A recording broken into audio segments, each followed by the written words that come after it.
laissant place à des corps comme celui qu'Adam avait avant la chute. Faiblesse vs pouvoir 43b. Un corps désormais faible dans tous les sens dans ses limites etc. Le pouvoir dans la gloire sans limite. Naturel vs spirituel v.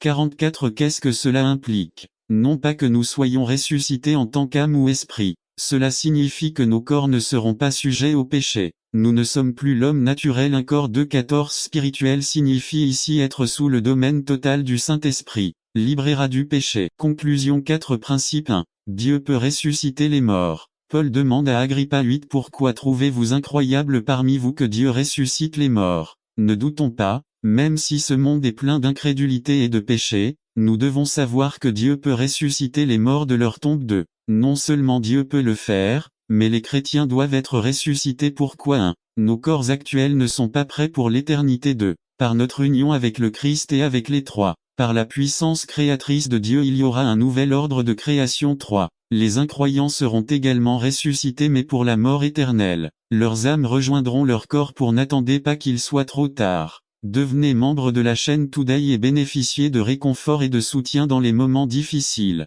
Cliquez sur le lien dans la description de la vidéo. Mardi 9 avril 2024 page 3. Destruction éternelle. Ils diront mon âme a souffert en enfer et maintenant mon corps aussi. Saint Jean nous donne une brève vision de ce jour. Révérend 6, 14 à 17 14 Le ciel fut mis en pièces comme un rouleau roulé, et toutes les montagnes et toutes les îles furent ôtées de leur place 15 Les rois de la terre, les grands, les commandants, les riches, les puissants, tout esclave et tout homme libre et race cachèrent dans les grottes et parmi les rochers des montagnes, 16 Et dirent aux montagnes et aux rochers, tombez sur nous et cachez-nous de la face de celui qui est assis sur le trône et de la colère de l'agneau 17 Car le grand jour de sa colère est venu, et qui peut tenir debout? Ils se lamenteront en disant pourquoi ai-je rejeté Christ? Pourquoi me suis-je moqué et méprisé celui qui pouvait me sauver? Pourquoi voulais-je ma propre justice? Ce sera un jour horrible pour eux mais pour le croyant, ce sera un jour de joie et d'allégresse. Oui, Jésus est ressuscité.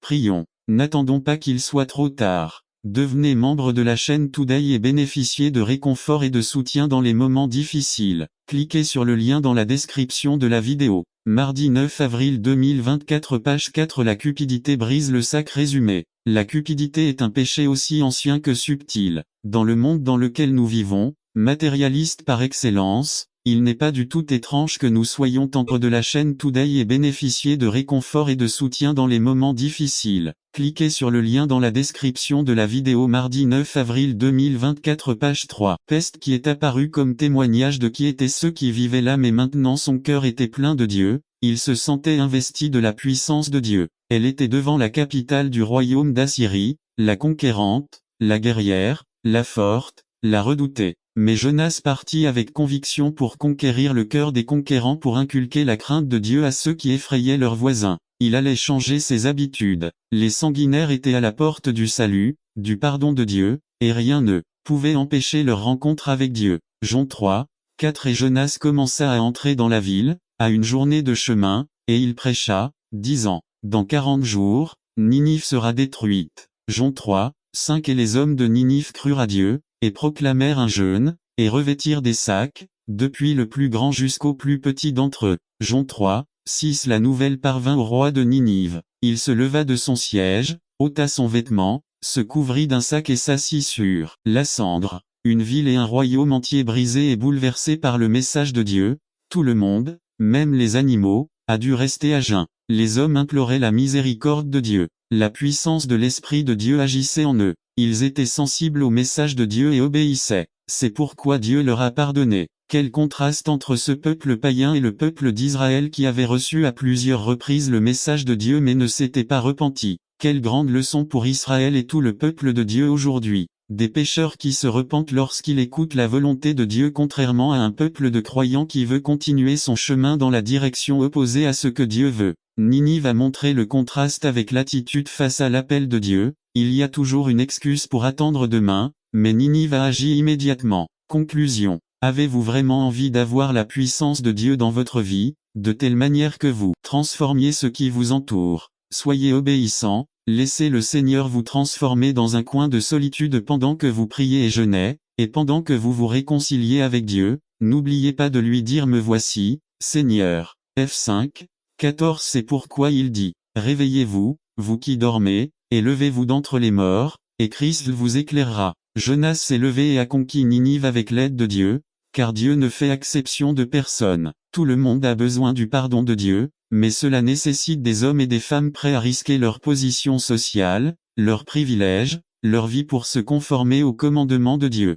Notre Ninive peut être tout ce qui nous mutile et limite notre obéissance à Dieu. Notre Ninive, c'est tout ce qui nous lie les mains pour ne pas agir, c'est ce qui lie nos pieds pour que nous ne marchions pas dans les voies du Seigneur. C'est tout ce qui nous mutile le nez pour ne pas flairer où se trouve le péché et le mal. C'est tout ce qui nous empêche d'entendre le commandement de Dieu, et cela ne nous ploureux est le plus dégoûtant qu'on puisse imaginer. Comme le Christ l'a dit dans l'évangile de ce matin, il y aura des pleurs et des grincements de dents. Et quel est le chemin qui mène à l'enfer? Eh bien, fondamentalement, c'est le chemin que nous suivons tous par nature. Au verset 18, Dieu dit qu'à cause des œuvres et des pensées de l'humanité, il viendra rassembler tout le monde pour voir sa gloire. Et rappelez-vous que pour un homme pécheur, voir la gloire de Dieu est une bonne chose pour nous. Il parle ici du jugement glorieux et redoutable de Dieu. Et pour ceux qui pensent, eh bien, je n'ai pas à craindre le jugement de Dieu. Je suis une bonne personne. Je n'ai tué personne. Je suis un bon mari ou une bonne femme.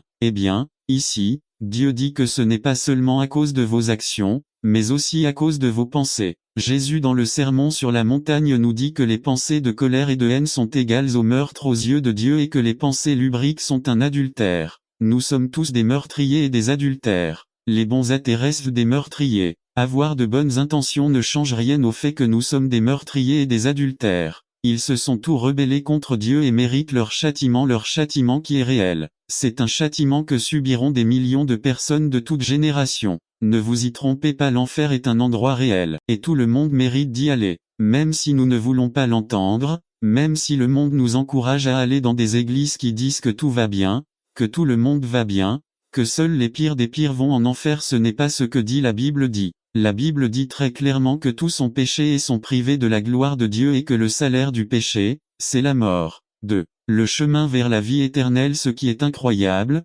c'est que Dieu n'est pas seulement un Dieu juste qui doit punir le péché, mais il est aussi un Dieu d'amour qui veut que chacun soit sauvé et parvienne à la connaissance de la vérité. Isaïe nous dit ici au verset 19 que Dieu mettra un signe entre eux. L'hébreu original a l'idée de faire quelque chose d'étonnant et d'incroyable les uns avec les autres. Et quelle était cette chose étonnante que Dieu a faite parmi nous? Eh bien, il a envoyé son Fils unique comme la porte étroite qui mène au ciel. Jésus est le chemin, la vérité et la vie. Et nous voyons au verset 19 qu'il y aurait des survivants, c'est-à-dire ceux qui seraient sauvés du juste châtiment de Dieu. Et nous savons comment cela s'est produit, n'est-ce pas? Que Dieu a puni Jésus pour les péchés de l'humanité. Il n'y a plus de punition pour ceux qui croient en lui. Et nous voyons que parmi ces premiers survivants, c'est-à-dire parmi les premiers croyants juifs, certains allaient aller jusqu'aux extrémités de la terre pour amener des gens de toute nation, tribu et langue à la famille de Dieu. Et c'est ce qui s'est passé environ 800 ans après la mort d'Isaïe. Les disciples de Jésus, ce petit groupe de croyants juifs, ont quitté Jérusalem et ont répandu l'évangile dans le monde entier. En fait, nous pouvons voir l'accomplissement de cette prophétie même ici, dans notre Église, parce que nous avons ici des gens de diverses nations du monde qui parlent des langues différentes. Et maintenant, âme, tu as beaucoup de biens emmagasinés pour de nombreuses années. Reposez-vous, mangez, buvez, soyez joyeux. Imbécile, ce soir on vient te demander ton âme, et ce que tu as pourvu, à qui sera-t-elle? 3 Josué 1, lui que ce livre de la loi ne s'éloigne jamais de ta bouche. Méditez-le plutôt jour et nuit, afin de pouvoir observer et accomplir tout ce qui y est écrit. De cette façon, vous réussirez et tout se passera bien pour vous. B. Josué a décidé de servir Dieu pour sa famille. Moi et ma maison servirons Jéhovah. Croyez au Seigneur Jésus. Christ et vous et toute votre maison serez sauvés. De l'importance d'une famille chrétienne à l'unité entre mari et famille. Au cours de ce siècle, le divorce a augmenté de 700% et continue de croître. Et chaque année, plus d'1 million d'enfants sont impliqués dans un divorce et 13 millions ont un patron. N'attendez pas qu'il soit trop tard. Devenez membre de la chaîne Today et bénéficiez de réconfort et de soutien dans les moments difficiles. Cliquez sur le lien dans la description de la vidéo. Mardi 9 avril 2024, page 1b. Les jeunes de 6 à 16 ans regardent 20 à 24 heures de télévision. S'ils vivent à 80 ans, ils l'ont regardé pendant 10 ans de leur vie. Le péché et l'ignorance envers Dieu augmentent et il y a un besoin de personnes dédiées au service de Dieu. 2. Les gens qui ont le désir.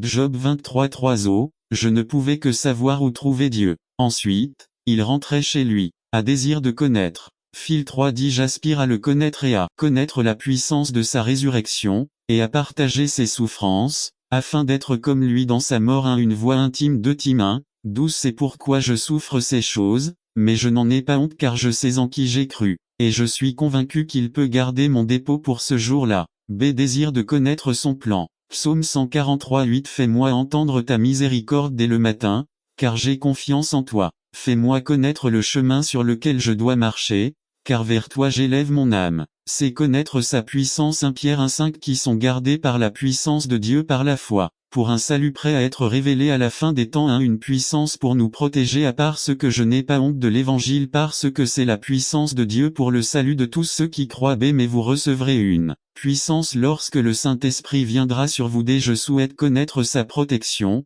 Celle 91 Celui qui habite sous l'abri du Très-Haut habitera à l'ombre du Tout-Puissant.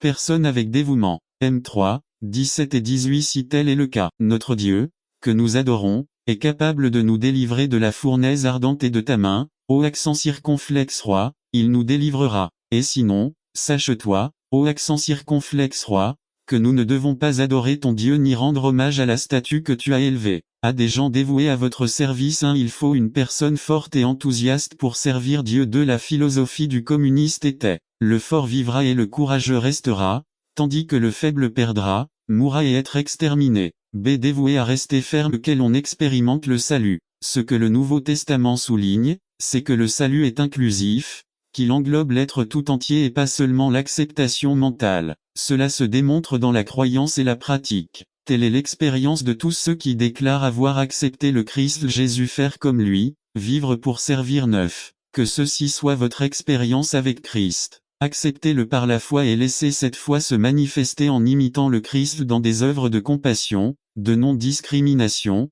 de service, etc. Parce que tu l'as fait à l'un de mes petits frères, tu me l'as fait. N'attendez pas qu'il soit trop tard. Devenez membre de la chaîne Today et bénéficiez de réconfort et de soutien dans les moments difficiles. Cliquez sur le lien dans la description de la vidéo. Mardi 9 avril 2020. Cela dit, Satan se retira de la présence du Seigneur.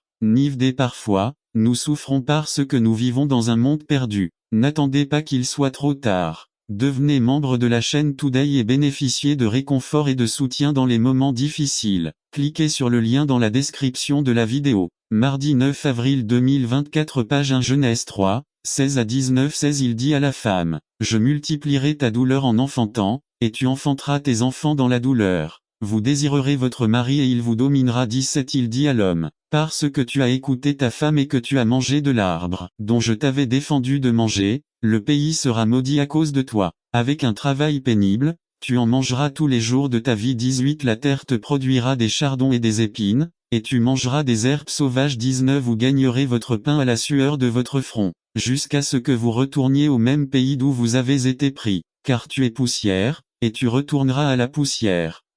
Parfois, nous souffrons à cause de la discipline de Dieu. Hébreux 12:6 Car l'Éternel corrige ceux qu'il aime et fouette tous ceux qu'il reçoit comme fils. De toute souffrance a un but. Réjouissez-vous en 1 Pierre 4:13 Au contraire, réjouissez-vous de partager les souffrances du Christ, afin que votre joie soit aussi grande lorsque la gloire du Christ se manifestera. Alors que vous souffrez, vous pouvez mieux apprécier la douleur que Jésus a endurée. Jésus a enduré la douleur physique, Jésus a enduré un stress émotionnel, Jésus a enduré l'abandon relationnel, ses meilleurs amis l'ont abandonné. Lorsque vous souffrez, vous avez la possibilité de mûrir. 1 Pierre 4:14 Bienheureux serez-vous s'ils vous insultent à cause du nom de Christ, car l'Esprit glorieux de Dieu repose sur vous. C'est lorsque vous souffrez, votre opportunité de témoigner est augmentée. 1 Pierre 4:16 Mais si quelqu'un souffre parce qu'il est chrétien, qu'il n'en ait pas honte, mais louez Dieu avoir porté le nom du Christ.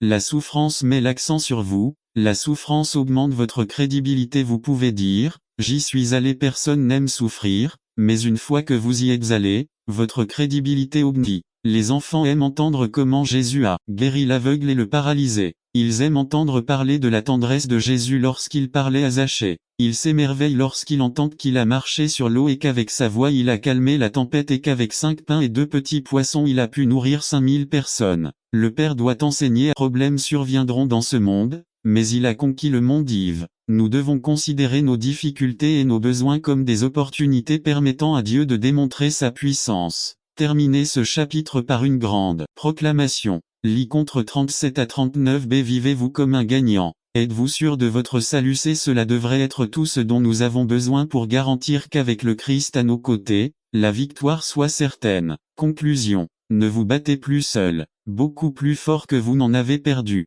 Bien des pécheurs pires que vous sont devenus victorieux avec Christ à leur côté. N'attendez pas qu'il soit trop tard. Devenez membre de la chaîne Today et bénéficiez de réconfort et de soutien dans les moments difficiles. Cliquez sur le lien dans la description de la vidéo. Mardi 9 avril 2024, page 2. Ensemble et en mission jusqu'à la fin. Résumé. Dieu a des desseins fermes et bien définis. Rien de ce qui arrive dans nos vies n'est le produit du hasard, mais du plan et du dessein de Dieu. Par Fernando Ocampo. Titre. Ensemble et en mission jusqu'au bout. Texte de Timothée 1 à 5. Objectif. En ce jour, les membres de notre Église comprendront que la volonté de Dieu, la promesse de la vie en Christ et la foi, sont les éléments essentiels qui nous maintiennent unis et en mission. Introduction. Dieu a des desseins fermes et bien définis. Rien de ce qui arrive dans nos vies n'est le produit du hasard, mais du plan et du dessein de Dieu. Pour cette raison, l'Église du Seigneur ne devrait pas tant se concentrer sur la connaissance du dessein de Dieu, mais plutôt sur son accomplissement. Laissez-moi vous expliquer.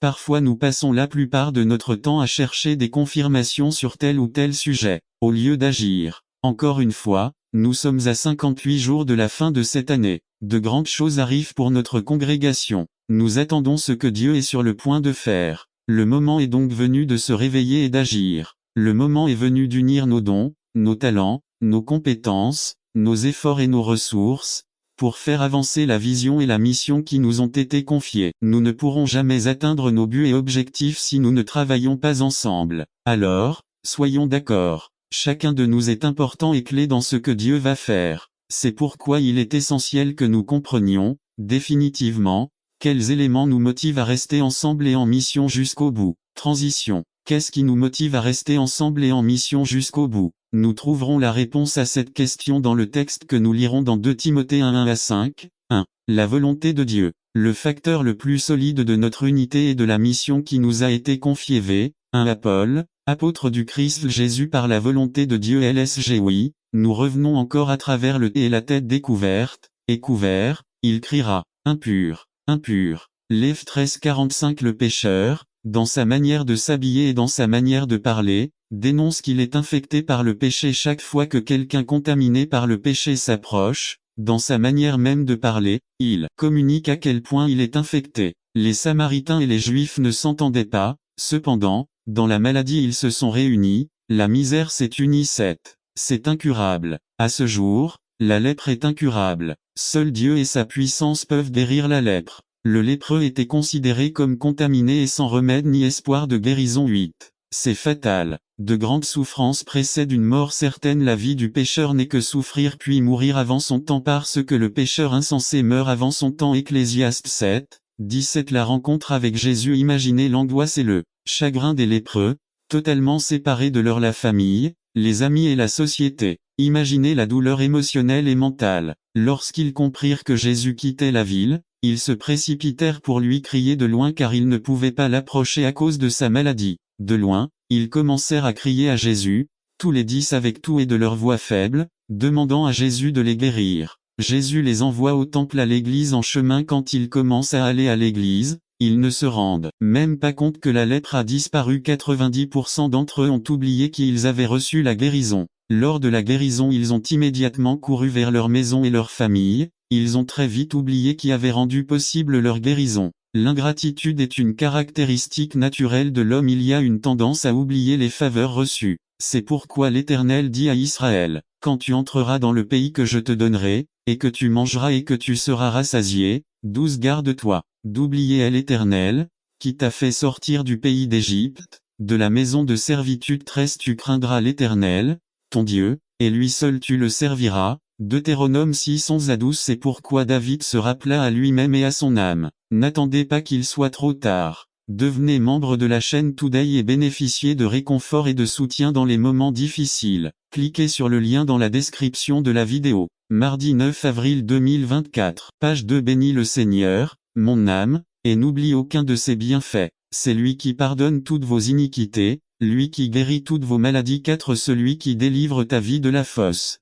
Celui qui te couronne de faveur et de miséricorde. 5. Celui qui rassasie ta bouche de bonté afin que tu deviennes jeune comme l'aigle. PS 103, 2 à 5. Être ingrat envers les hommes est regrettable, mais il est encore plus regrettable d'oublier les bienfaits reçus de Dieu. Après tout ce que Dieu fait pour nous, nous ne vivons pas tous une vie reconnaissante envers Dieu. 90% d'entre nous semblent oublier tout ce que Dieu a fait pour nous. Semaine après semaine, le ministère et le pasteur se tiennent derrière la chair pour nourrir nos âmes et pendant des années sans rien demander en retour. Mais ce terme monde, le premier désigne tout ce qui a été créé par Dieu, c'est-à-dire la terre, ses habitants et le vaste univers tout entier. Dans ce sens, le monde fait référence à la création totale de Dieu. Le deuxième terme fait référence à la race humaine déchue. Au début de l'hostilité envers Dieu et envers le peuple de Dieu, l'humanité a préféré vivre dans un harcèlement constant envers Dieu, ce qui conduit à la destruction et à la damnation éternelle. Par conséquent, le monde auquel Jean nous fait référence n'est pas une création,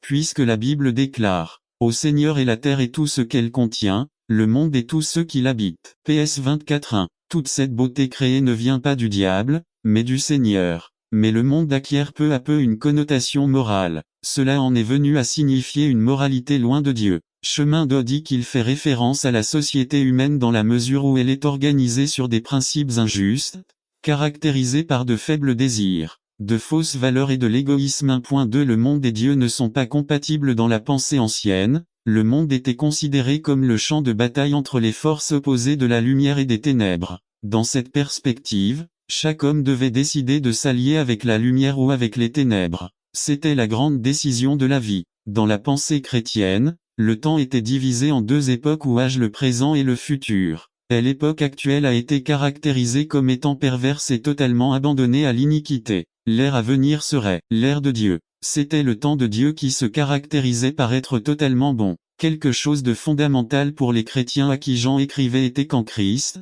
le nouvel âge ou ère était déjà arrivé, non pas dans le monde ou pour le monde, mais pour l'Église. Voici le grand contraste: le monde et Dieu ne sont pas compatibles. Jeune, la vie du chrétien au sein de l'Église et la vie de l'ère nouvelle à venir, la vie totalement bonne de Dieu. La vie du monde et la vie du temps présent, totalement livrée à l'iniquité. Inévitablement, il y a une séparation entre l'Église, c'est-à-dire nous, et le monde. Il ne peut y avoir de communion, pas même d'engagement entre les deux. La Bible dit clairement, ô accent circonflexe gens adultères, ne savez-vous pas que l'amitié avec le monde est une inimitié envers Dieu? Si quelqu'un veut être ami du monde, il devient ennemi de Dieu. Jacques 4:4. Jésus a également été très clair à ce sujet. Il a déclaré, personne ne peut servir. N'attendez pas qu'il soit trop tard. Devenez membre de la chaîne Today et bénéficiez de réconfort et de soutien dans les moments difficiles. Cliquez sur le lien dans la description de la vidéo. Mardi 9 avril 2024, page 2. 2 mètres, car il méprisera l'un et aimera l'autre, ou bien il aimera beaucoup l'un et méprisera l'autre. MT 6, 24. Illustration. Un jour, un enfant observait un petit oiseau qui était posant sur certains fils haute tension. Sa curiosité était si grande qu'il alla voir son grand-père et lui demanda, « Grand-père, tu sais pourquoi le petit oiseau qui est là sur le fil ne star ?» Devenez membre de la chaîne Today et bénéficiez de réconfort et de soutien dans les moments difficiles. Cliquez sur le lien dans la description de la vidéo. Mardi 9 avril 2024, page 8. Que pensez-vous de Up? Résumé. Ce sermon porte sur l'espérance que nous avons, grâce à la résurrection du Christ. Par Abel Castaneda. Que pensez-vous de l'espoir? Un corps 15-1 à 20. Aujourd'hui est le jour le plus important du calendrier chrétien. Noël est beau, le vendredi saint a une grande signification, mais aujourd'hui est le jour après lequel il faut mesurer un jour sur deux. Ces autres jours que nous célébrons n'ont de sens que si le Christ est ressuscité. C'est le point de vue de Paul ici dans 1 Corinthiens 15:120. Le point de Paul est clair. Christ a démontré sa divinité en conquérant la mort et la tombe. Allez sur la tombe de tout autre chef religieux, et vous y trouverez son corps, ses os démontrent son humanité. Allez au tombeau du Christ et il n'y est pas, son absence démontrant sa divinité. Et c'est grâce à sa résurrection que nous avons quelque chose de très important, l'espoir. Mais qu'est-ce que l'espoir? Parce que c'est important. Comment peut-on l'acquérir? Aujourd'hui, nous allons examiner cette idée afin de bien comprendre ce que signifie ce grand jour de résurrection. Espoir. Le dictionnaire définit l'espoir comme la confiance dans la réalisation de quelque chose ou dans la réalisation de quelque chose souhaité. Je pense qu'il est acceptable de dire que l'espoir est l'une des forces les plus puissantes qui animent l'homme. Andrew Fuller a écrit « L'espoir est l'un des ressorts principaux qui font avancer l'humanité ». Émile Brunner disait « Ce que l'oxygène est pour les poumons, l'espoir l'est pour le sens de la vie ». Des mots intéressants sur ce que l'espoir signifie pour l'humanité. L'espoir est ce qui nous donne la force de continuer quand tout semble sombre. C'est l'espoir de quelque chose de meilleur qui pousse de nombreux immigrants à quitter leur pays pour chercher une vie meilleure dans des pays étrangers. La raison pour laquelle un père honnête travaille est qu'il espère que ses enfants seront capables de réaliser des choses qu'il n'a jamais pu réaliser dans sa propre vie. Tant qu'il y a de l'espoir, il y a des opportunités pour quelque chose de mieux. Même s'il y a de l'espoir, il y a la certitude que vous pourrez obtenir ce que vous désirez tant. L'espoir est une force motrice, celle qui donne un sens à la vie. On raconte que, lorsqu'Alexandre le Grand et son armée campaient devant une ville fortifiée pour l'assiéger, il ordonna d'allumer une grande lampe qui restait allumée jour et nuit. Cette lampe servait de signe à ceux qui vivaient dans cette ville assiégée, que tant que cette lampe restait allumée, ils avaient le temps de se rendre sans que personne ne meure. Mais lorsque cette lampe s'éteindrait, la ville et tous ses habitants subiraient une conquête destructrice et impitoyable. Le commentateur ajoute, le grand conquérant a honoré sa parole avec une horrible cohérence. Tant que la lampe restait allumée, il y avait de l'espoir pour les habitants de la ville. Dans le Nouveau Testament, le mot espérance est elpi en grec et signifie l'attente de quelque chose de bon. Elle est très similaire à la définition du dictionnaire et à celle que nous connaissons. La cour d'honneur part d'abord, vous pouvez former un arc avec vos mains et ensuite les mariés arrivent dehors. Dites au revoir et annoncez la réception. N'attendez pas qu'il soit trop tard. Devenez membre de la chaîne Today et bénéficiez de réconfort et de soutien dans les moments difficiles. Cliquez sur le lien dans la description de la vidéo. Mardi 9 avril 2024, page 5, résumé de l'anniversaire de mariage. Cette cérémonie a été écrite par ma femme et moi pour ses parents. Par Adrian Oliva, célébration des 40 ans de la famille chrétienne. Révérend Luis G. Martinet et Alfonsa Alvarado Martinet. Prélude du frère Isaac Castello. Instrumental de 30 minutes. Procession à Révérend Gamay. Révérend Martinet et Révérend Oliva. Le frère joue Castello B. Les enfants entrent, groupés par famille. Le frère Castello joue.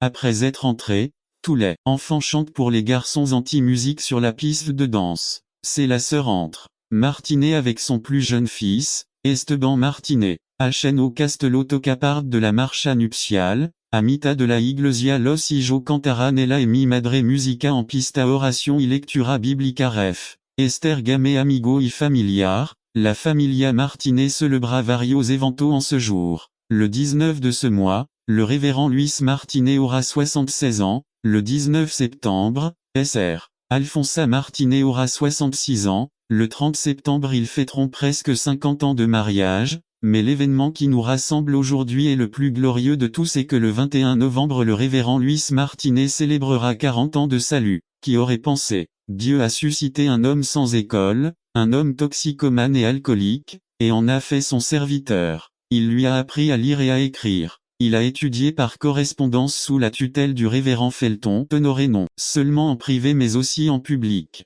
Gardez la romance, la joie et l'excitation dans votre relation. Vie prière. Enfin le verset 7, ainsi rien n'empêchera vos prières. Vous devriez prier dans votre mariage. Le psaume 127 dit ainsi l'Éternel ne bâtit la maison, ceux qui la bâtissent travaillent en vain. Si le Seigneur ne garde pas la ville, les gardes veillent en vain. RVR 1960. C'est plus qu'une expression, la famille qui prie ensemble reste unie. Et il est vital que nous apprenions à prier ensemble, en famille. Conclusion maintenant, vous pouvez dire. C'est un peu étrange qu'il nous ait donné cet mot pour avoir un foyer réussi, mais il n'a jamais mentionné l'amour. Laissez-moi vous dire que ces 7 mots sont les 7 facettes de l'amour. Au fur et à mesure que ces 7 mots commenceront à être vécus et à devenir des actions, ils parleront d'amour et construiront votre mariage. N'attendez pas qu'il soit trop tard. Devenez membre de la chaîne Today et bénéficiez de réconfort et de soutien dans les moments difficiles. Cliquez sur le lien dans la description de la vidéo.